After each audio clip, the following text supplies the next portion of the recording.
विद्यार्थ्यांनो, आजचा प्रश्न आहे, पहिल्या नळाने टाकी 12 तासात भरते व दुसऱ्या नळाने टाकी 24 तासात भरते.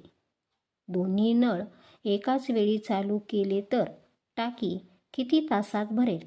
असा प्रश्न विचारलेला आहे. पहा विद्यार्थ्यांनो, चला तर आपण हा प्रश्न सोडवूया. त्याआधी विद्यार्थ्यांनो, माझ्या चॅनलला लाईक, शेअर आणि सबस्क्राईब करायला विसरू नका. तर चला आता आपण हा प्रश्न सोडवूया. पहा, पहिल्या नळाने टाकी किती तासात भरत आहे? 12 तासात. इथे आपण लिहून घेऊया.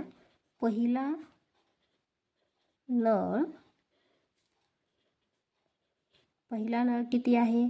तर पहा, 12 तासात काय होते? पहिल्या नळाने टाकी भरते. आपण लिहून घेऊ इथे 12 तास. पहिला नळ म्हणजेच आपण त्याला x मानूया. त्यानंतर इथे पहा, दुसऱ्या नळाने टाकी किती तासात भरते? 24 तासामध्ये. दुसरा नळ किती तासात टाकी भरते? तर 24 तासात. दुसरा नळ आपण इथे y मानूया. त्यानंतर इथे पहा, आता आपण काय विचारलेलं आहे? दोन्ही नळ एकाच वेळी चालू केले तर टाकी किती तासात भरेल? इथे लिहिते पहा. आता मी सूत्र आपण तयार करूया याचं. दोन्ही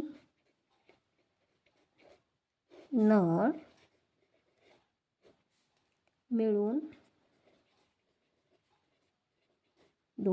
मिळून टाकी भरायला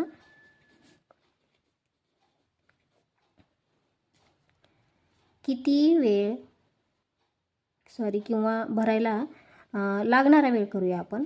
लागणारा वेळ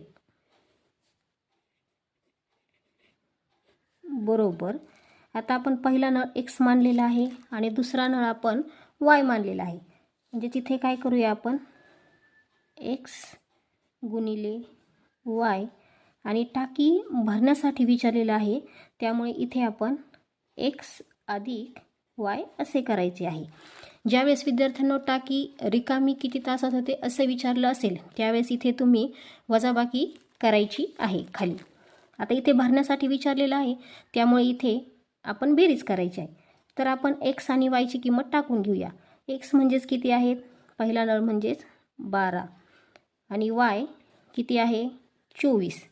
त्याच्यानंतर इथे x आणि y ची बेरीज म्हणजेच 12 अधिक 24. इथे पहा, आता आपण मांडून घेऊया.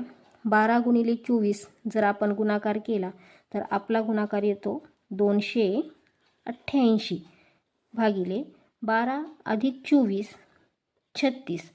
आता विद्यार्थ्यांनो, 288ला 36ने इथे निशेष भाग जात आहे. पहा, 36 एक 36 आणि 36 आठे 288. म्हणजेच टाकी भरण्यासाठी किती तासात भरेल ती टाकी? तर 8 तासात टाकी भरेल.